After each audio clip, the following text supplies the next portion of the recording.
rotate your phone. You can't turn your phone while recording. All right, there we go.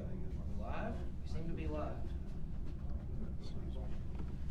It's a crack squad of AV professionals. All right. 1, 2, 3. Can you hear anything? 1, 2, 3, 4, 5. Does it sound all right? Yeah, it is live though. Yes, to the person who just sent me a message asking if we're streaming live on the caucus page, we seem to be. We're setting up a shot, and you can actually, you can't hear me through there. 7 years ago, our forefathers brought forth on this continent terrible audio.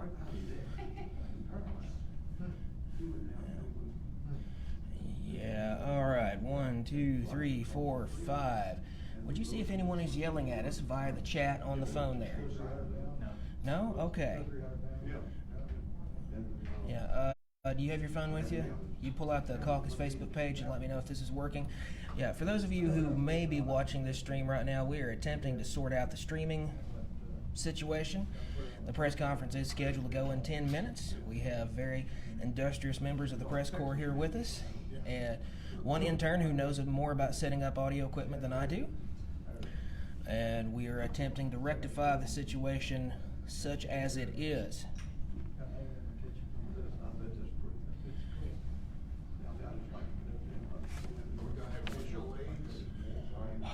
No, actually, I was working on that, and depending on how Todd frames his remarks, I was going to have a flag for us, not West Virginia. It's the official flag of the state of South Maryland. Turns out you really can't pull that off in less than 12 hours. The flag of East California, though, is a distinct possibility. Hi. Sure. Feel free to join in our festival of bad audio. It's what we do. Hi. No worries. Republican Caucus Press Conference. You're here. Hey, is it running? It's running. All right, to our long-suffering souls who are joining us live, 1, question your life choices, and 2, we'll turn this back on when we're ready to go. Are you Garen? I am. You are. Oh, we've spoken on the phone before. Enzo, number 12. Oh, hey, how are you? Good. How are you, man? Nice to meet you in person. There we go. Hopefully that stays. I am reliably told now that the video is sideways.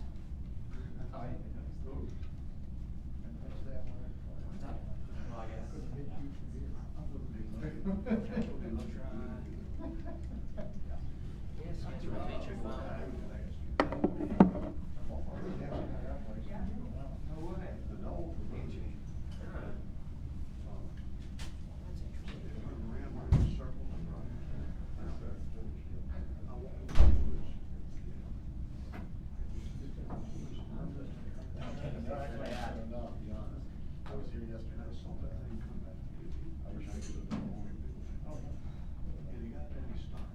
Alright, for those of you 15 poor souls who are watching, hopefully the video is now straight. If it is not, feel free to chime in. Better? Alright, check. Okay, yeah, we're watching from my hand up here now. Really big deal. Props to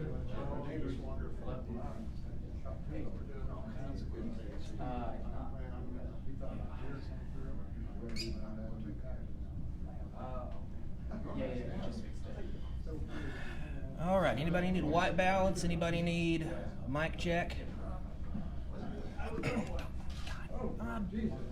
Yeah, that's what I said. All right. Anybody else feel that in their feelings? All right. There we go. Here's a white balance. Come on in, delegate. Eventually up here, once we get everybody else in. What, you don't want to stand up here in front of television cameras holding up a piece of paper? Well, no, they all said not it when they came in. That's why we came. I came to sing. No. No, we're doing that at 10:45. 10:45. Yeah, choir practice is 2 rooms over. But we appreciate your diligence in showing up early. You can take up collection. Yeah. Hey, before everybody gets down here, if you don't have it yet, I have the late arriving fiscal impact statement on House Bill 395 that yeah, I will email that around. I honestly didn't expect this many of you to show up, so. How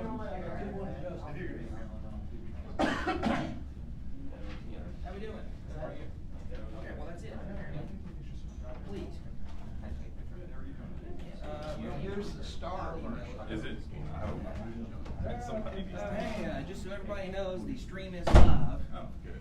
So, yes, those of you considering off-color comments, govern yourselves accordingly. You know who I'm talking about. I think me. I was pointing at our viewers. Yeah, at last check, we had roughly 5 people watching online. I know, it's hard to handle this level of power and fame all at one time. Delegate Byron will be joining us shortly. I know on the announcement we had Delegate Leftwich with us, our caucus whip. Don't know if he's going to be able to make it. Apparently, the General Assembly crud has claimed another victim. So, yeah, because I know everybody here would really love to be in a room with somebody who has the General Assembly crud. So, all right, you guys in the back, you got what you need. Song and dance, entertainment. I think we're set for 10:30 right now. Oh, okay. Well, we will keep it brief. He was just saying if you want to share that. Yeah. 10:30. 10:30. 10:30. I am told that One Virginia 2021 has a press conference on the 5th floor immediately following us. So, not suggesting that they would be any more newsworthy than us, but if you want to get up there right afterward, we'll try to keep it on the short side. What was the location? That's a good question. Senate briefing room. Probably want you at that one more than this one. Thanks, boss. Appreciate that. Yeah, just another couple of minutes. We're missing one key voice, our caucus chair, and then we'll be ready to go. Terry's coming. Oh yeah, Delegate Kilgore's coming. Just outside the hall there. Terry's outside. Here's the plan A that did not survive first contact with the enemy. So if you just like to know what we're doing.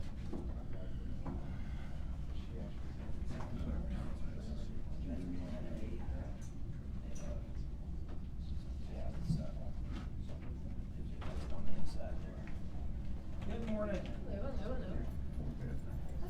I'm sorry. Good morning. Good morning, everybody. Anywhere. Yeah. The stream is live.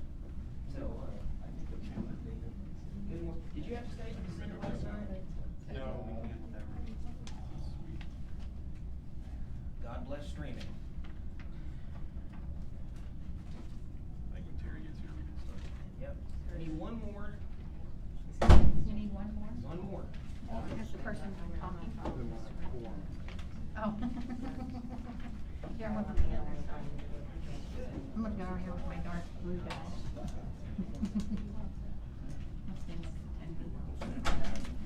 No, we're all right here. Hi, Ronnie. I'm good, and you?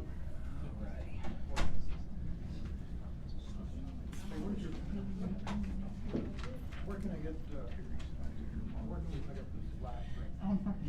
It should be on the caucus Facebook page. The House Republican Caucus Facebook page. And I say it should be there. So, all right. I didn't even see this.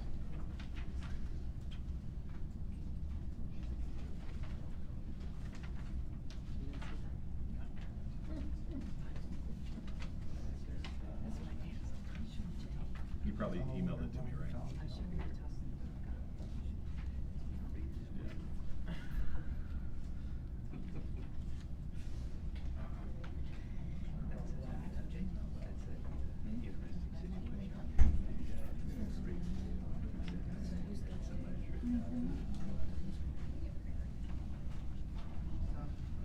Am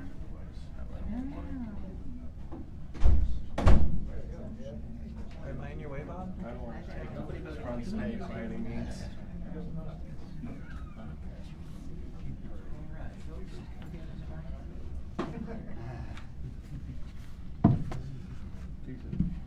All right, good morning, everybody. Thanks for indulging us and coming to listen to what we have to say this morning. I want to start off by just sort of reflecting on where we are at the halfway point of the legislative session. Probably have some remarks to give on the House floor today, but I think our big takeaway right from the start is just how much more expensive it's going to be to live, work, and raise a family in Virginia if all of the legislation currently being pushed by Democrats ultimately becomes law.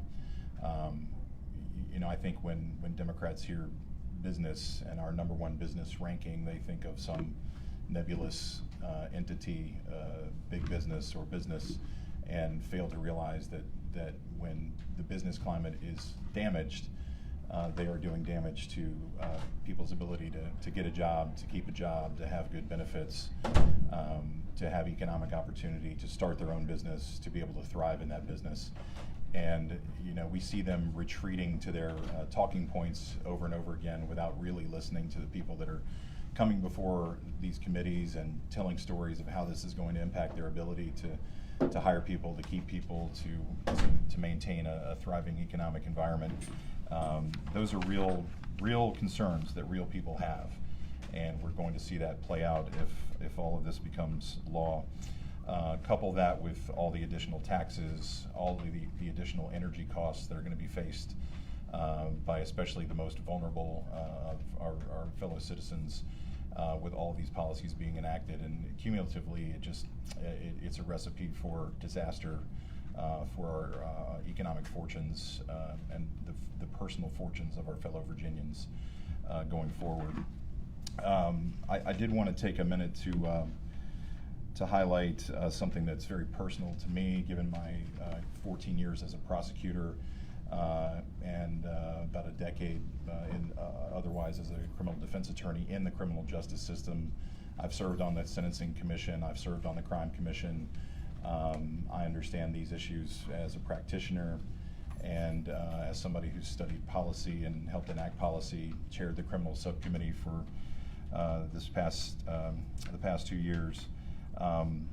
We are starting to ebb away at Virginia's very successful public policy in the area of public safety. Just this session, we've seen Democrats pass a bill that would incentivize drunk driving.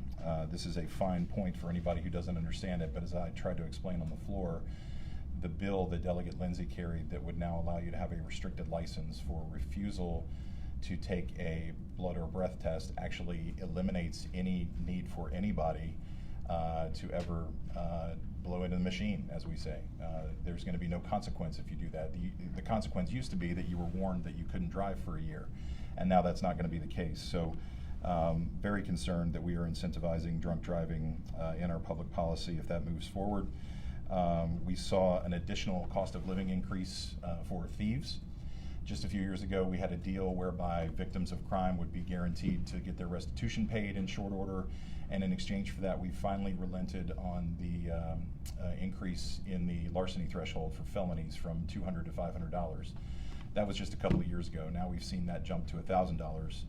At the same time, Democrats very quietly passed a bill that allows you a one free pass for a misdemeanor. So now, not for $199 thievery, but for $999 worth of thievery, you're going to be able to go into court, and every court in Virginia, they're going to say, please don't do it again, go do some community service, and all is forgiven. So we are incentivizing stealing in Virginia this session, and we may not be #1 for business anymore, but by golly, we're going to be #1 for thievery if Democrats have anything to do with it. We couple that with the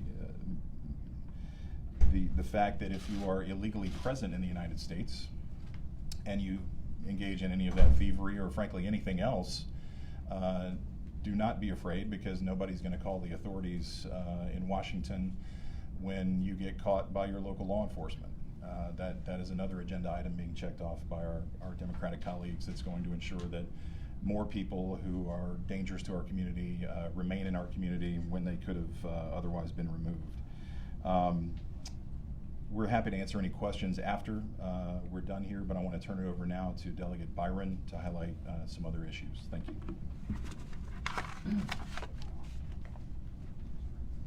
Good morning, everyone. So as our Republican leader acknowledged, it's going to be a lot more expensive to live, work, and own a business in Virginia. You know, when I came down here this session, we knew things were going to change. You know, we were somewhat prepared.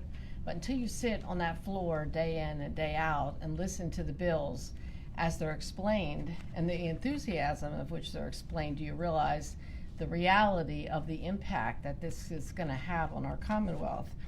We're going to have higher prices on gasoline. We raised it 12 cents, at least 12 cents a gallon in the House. 15 cents a gallon is coming over from the Senate, along with a lot of other transportation tax increases.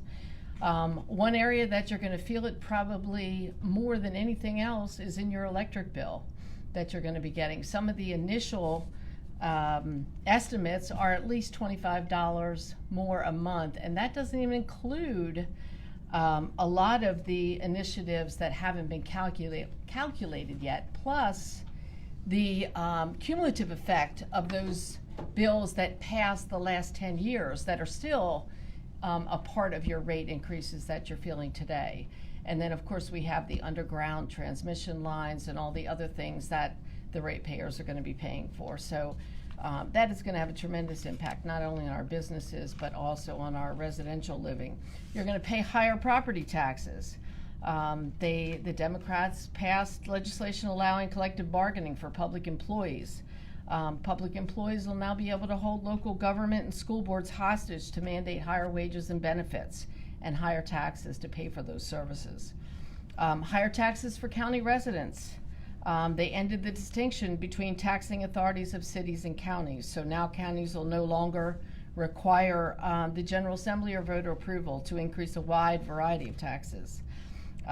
Unemployment compensation is going to rise. When you talk about the cost of doing business in Virginia, we passed a lot of legislation that's going to affect that.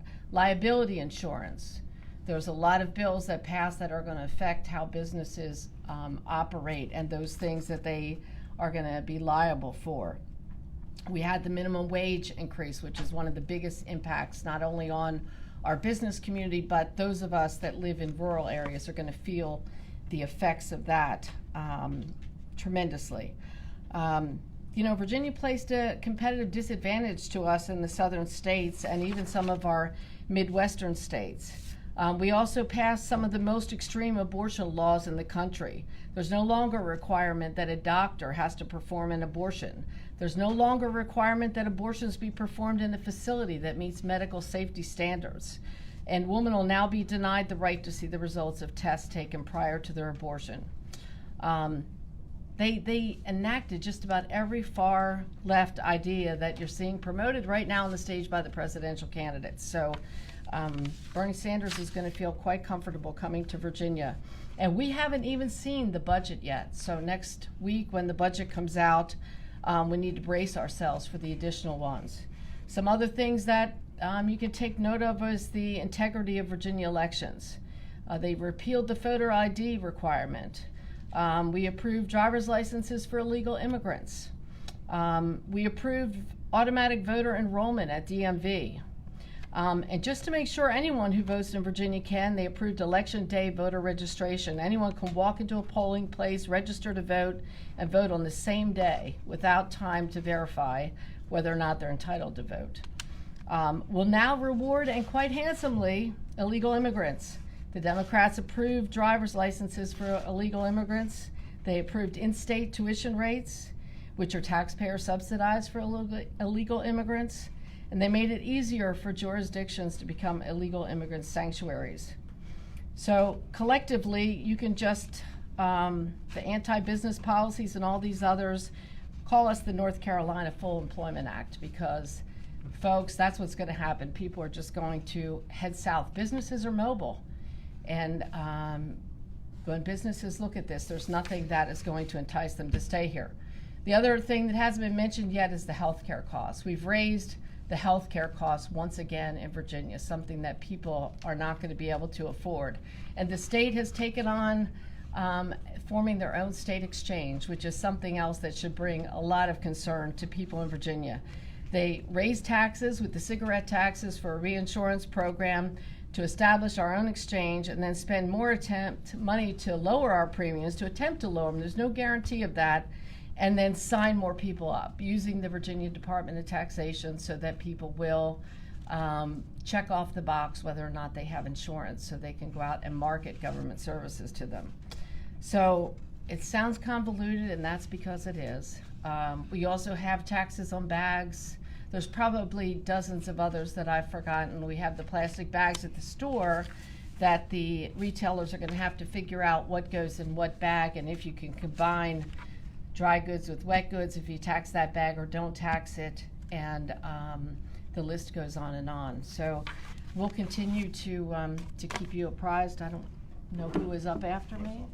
So Terry? our ranking member of Labor and Commerce. All right. Delegate. Hey, good morning. It's good to be here. A couple of things I want to mention and highlight. First, on the minimum wage, one thing that we didn't discuss and had very little discussion on the minimum wage is how it affects your localities. A lot of our localities, especially in Southwest Virginia, rural Virginia, do not pay minimum wage on some of their workers, and that's going to really affect their bottom line, and really will amount to a tax increase, or we're passing the buck down to our localities. So we got to be aware of that, and something that in a looking at the minimum wage issue, just in a broader picture, right now Virginia has a 2.6% unemployment rate, and really the market is driving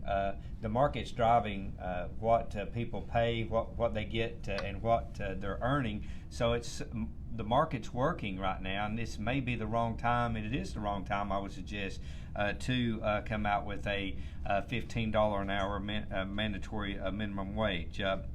Also, if you look at just the energy in the House, the energy legislation that went out of the House, there's a lot of those energy legislation that conflict with each other. A lot of them do different things, and we've got 30 days to fix that, because it's really important that we move forward. If we're going to move forward, we can't move forward with things that conflict with each other. We're joining RGGI. I still say that joining RGGI will increase our cost here in the Commonwealth of Virginia, and will increase our energy cost. And what we're passing is the Green New Deal light. I mean, it's really what it is. It boils down to Green New Deal when you're closing one of the cleanest coal plants, the cleanest coal plant in the world, that's cleaned up numerous gob piles in Southwest Virginia.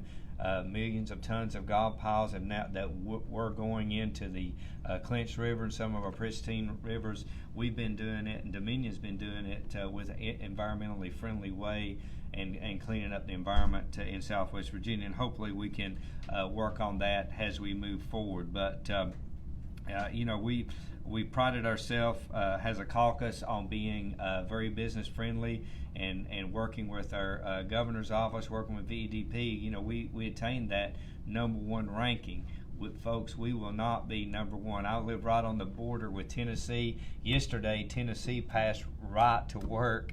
It went through the Senate, and they're not even looking backward at that, because they see opportunities here to move forward with their business. With their business climate. And a lot of states want to be #1. A lot of states want the next Amazon. A lot of states want the next car manufacturer in their state, and that's what we're up against. We're the northernmost southern right to work state, and we have a lot of opportunity in Virginia, but we have to keep Virginia's business climate friendly. Thank you, Leader Gilbert. Okay, we're happy to answer a few questions if anybody has any. Okay. Well, in regards to just some of the things that you mentioned, is there a way, Gary, we can get like a list of the bills that you guys are referring to? Oh, yeah. Absolutely. We have an inventory of bad bills in the past. So the Joe. Democrats would say that they are pushing the agenda that they were elected